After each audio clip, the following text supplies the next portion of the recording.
আশা করি সবাই অনেক ভালো আছেন। আজকে আমরা খুবই গুরুত্বপূর্ণ একটি বিষয় নিয়ে আলোচনা করব। সেটা হচ্ছে আমরা কিভাবে অটো জেনারেটেড পদ্ধতির মাধ্যমে একটি সূচিপত্র অর্থাৎ টেবল অফ কন্টেন্ট ক্রিয়েট করতে পারি। অর্থাৎ আমরা যখন কোনো প্রবন্ধ বা কোনো আর্টিকেল বা কোনো বই লিখি তখন বা কোনো অ্যাসাইনমেন্ট করি, তখন আমরা প্রথমেই ওই ডকুমেন্টসের প্রথমেই আমরা একটি সূচিপত্র দেই। আর ওই সূচিপত্র দেখে আমরা বুঝতে পারি যে ওই টোটাল আর্টিকেল বা গবেষণাপত্র বা থিসিস পেপার বা প্রবন্ধের ভিতরে কোন জায়গায় কোন বিষয়গুলো বিস্তারিত বর্ণনা আছে এবং এই বইয়ের ভিতরে বা এই আর্টিকেলের ভিতরে কি কি বিষয় অন্তর্ভুক্ত আছে। তো এটা আমরা মাইক্রোসফট ওয়ার্ডের সাহায্যে খুবই অল্প সময়ে একটি টেবল অফ কন্টেন্ট ক্রিয়েট করতে পারি। তো সেটার জন্য আমাদের প্রথমে যে কাজটি করতে হবে, ধরে নিই এটা আমাদের একটি টোটাল একটি লেখা। এই লেখাটিকে আমরা সুন্দর করে একটি সূচিপত্র দিতে যাচ্ছি, যেটা থেকে আমরা বুঝতে পারি যে কোন পেজে এবং কোন জায়গায় কোন টাইটেলটা নিয়ে বিস্তারিত আলোচনা করা হয়েছে। একইভাবে এটি যখন আমরা বিভিন্ন অফিসিয়াল রিপোর্ট তৈরি করি, তখনও আমাদের ওই রিপোর্টটিকেও আমরা খুব সুন্দরভাবে সংক্ষেপে আমরা সূচিপত্র ইউজ করে ফাইন্ডিং করতে পারি। তো আসুন ধরে নিই এটা আমাদের একটি টাইটেল এবং এটা আমরা একটা টাইটেল হিসাবে ইউজ করতে চাচ্ছি। তো আমাদের প্রথমেই যেটা করতে হবে, মাইক্রোসফট ওয়ার্ডের হোম থেকে দেখুন, এই হোম থেকে আমরা নিচের দিকে যে বারগুলো আছে এখানে দেখুন, এই সেকশনে দেখুন এই normal, no space, heading 1, heading 2 এবং টাইটেল একটি অপশন আছে। এই টাইটেল অপশনটি আমরা সিলেক্ট করি। সিলেক্ট করে দিলেই দেখুন আমাদের এখানে যে মূল যে হেডিংটি ছিল অর্থাৎ টাইটেল, কোর্স টাইটেল যেটা ছিল সেটা কিন্তু এখানে সিলেক্ট হয়ে গিয়েছে এবং আমরা চাইলে এখান থেকে এটা যদি মনে করি আমরা এখানে ফন্ট চেঞ্জ করব সেটাও করতে পারি এবং আমরা চাচ্ছি এটাকে এক লাইনে রাখতে, তাহলে একটু ছোট করে আমরা দিতে পারি এবং আমরা চাইলে এটাকে বোল্ড করে দিতে পারি। দেখুন এটা অটোমেটিক্যালি আমাদের টাইটেল হিসাবে সিলেক্ট হয়ে গেছে। এখন আমরা চাচ্ছি এই অংশটা কোর্স কোড, এটাকে আমরা সাবটাইটেল হিসাবে ইউজ করতে চাচ্ছি। তো সেই ক্ষেত্রে দেখুন এর পাশেই একটি অপশন আছে সাবটাইটেল, আমরা এখানে সাবটাইটেল অপশনটি সিলেক্ট করে দিলাম।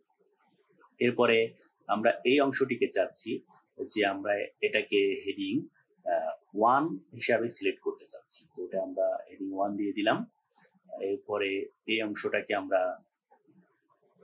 হেডিং 1 হিসাবে সিলেক্ট করে দিচ্ছি। এরপরে দেখুন এখানে বিভিন্ন চ্যাপ্টারের বিষয়গুলো উল্লেখ আছে, অর্থাৎ আমরা এই অংশগুলোকে আমরা চাচ্ছি যে হেডিং 2 তে অন্তর্ভুক্ত করতে এবং এর সাথে আমরা যে অংশগুলো আছে যেমন ইন্ট্রোডাকশন, এটাকে আমরা চাচ্ছি হেডিং 3 তে অন্তর্ভুক্ত করতে। অর্থাৎ চ্যাপ্টারগুলো হেডিং 2 আর ওই চ্যাপ্টারটা যে টপিকটি নিয়ে লেখা সেটা আমরা হেডিং 3 তে অন্তর্ভুক্ত করতে চাচ্ছি। একইভাবে আমরা যেগুলো আছে একটু কাজটি করে নিই।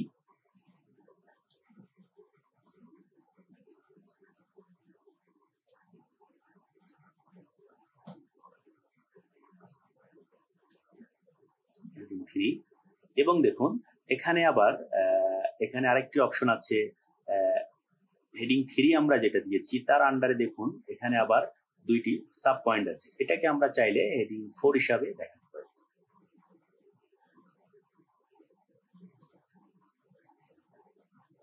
এটাকে আমরা হেডিং 2, হেডিং 4, এটা হচ্ছে হেডিং 2 এবং এটা হেডিং 3, এটা হচ্ছে হেডিং 2, এটা হেডিং 3। এভাবে আমরা যদি আরো দিই, লাস্টে যদি আরেকটি পয়েন্ট আমরা যোগ করতে চাই, কনক্লুশন যদি আমরা দিতে চাই, সেটাও আমরা এখানে হেডিং 2 হিসাবে সেটা আমরা দেখাতে পারি। তো এইভাবে আমরা প্রথমেই যে লেখাটি থাকবে বা আমাদের যে রিপোর্টটি থাকবে বা হচ্ছে আমাদের যে থিসিস পেপারটি থাকবে, সেগুলো আমরা আমাদের ইচ্ছা মতো যেভাবে আমরা যেটাকে দেখাতে চাচ্ছি, দেখতে সুন্দর এবং সাবলীল লাগে আমাদের কাছে, যে স্টাইলে আমরা রাখতে চাচ্ছি সেভাবে আমরা আগে এটাকে সিলেক্ট করে নিব। সিলেক্ট করে নেওয়ার পরে আমরা ওয়ার্ডের হোম থেকে আমরা চলে যাব। দেখুন হোম যে প্যানেল বার আছে, এখানে দেখুন হোম, ইনসার্ট, পেজ লেআউট, এরপরে রেফারেন্স। এই রেফারেন্সে আমরা চলে আসব। এখানে আসার পরে দেখুন, এই রেফারেন্সে আসার পরে বাম সাইডে দেখুন, এর যে ড্যাশবোর্ড বাম সাইডে দেখুন টেবল অফ কন্টেন্ট। এই টেবল অফ কন্টেন্ট অর্থাৎ আমরা এখানে কিন্তু সব সিলেক্ট করে রেখেছি। দেখুন এখানে সিলেক্ট করার কারণে সব লেখাগুলো আমাদের ব্ল্যাক থেকে কালার চেঞ্জ হয়ে গিয়েছে।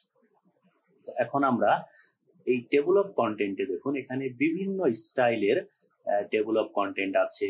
আমরা এখান থেকে যে কোনো একটি স্টাইল আমরা এখান থেকে সিলেক্ট করে দিতে পারি আমাদের প্রয়োজন অনুযায়ী।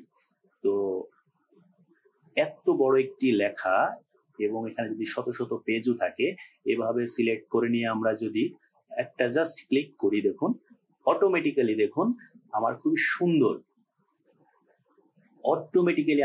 সুন্দর একটি কি টেবল অফ কন্টেন্ট ক্রিয়েট হয়ে গেছে। এখন এখানে একটি বিষয় উল্লেখযোগ্য যে আমাদের টেবল অফ কন্টেন্টটি এখানে লেখার শেষে, অর্থাৎ এখানে আমাদের তৈরি হয়ে গেছে। তো এটাকে যদি আমরা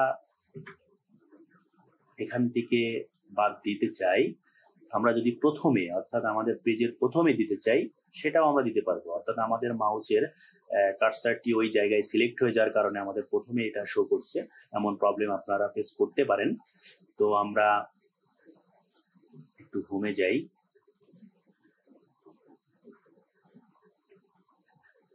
তো আমরা এখন যদি এখানে আমাদের টেবল অফ কন্টেন্টটি যদি প্রথম পেজে যদি আমরা দিতে চাই, অর্থাৎ এই লেখার উপরে যদি আমরা টেবল অফ কন্টেন্ট দিতে চাই, এগেন আমরা রেফারেন্সে যাব।